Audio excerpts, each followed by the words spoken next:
incroyable qu'on se pose le problème du consentement pour une fillette de 11 ans.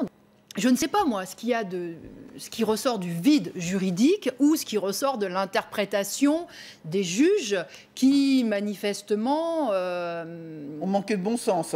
On manquait de bon sens ou sont peut-être aussi imprégnés d'un certain nombre de préjugés, de crasses misogynes. Enfin bon, je ne sais pas. Moi, cet âge de consentement peut être un garde-fou et effectivement protéger davantage et en tout cas reconnaître davantage les victimes, eh bien, ça sera une bonne chose.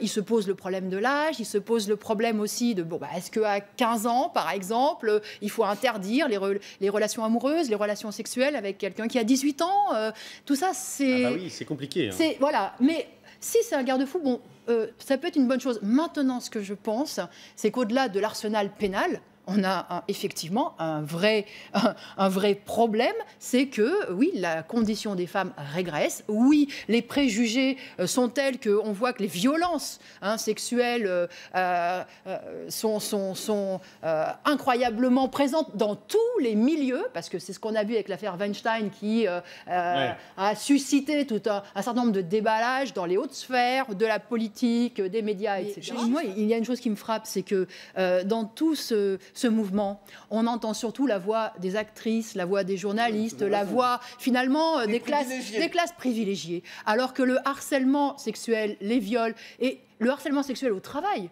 c'est une femme sur 5. Pas de reportage.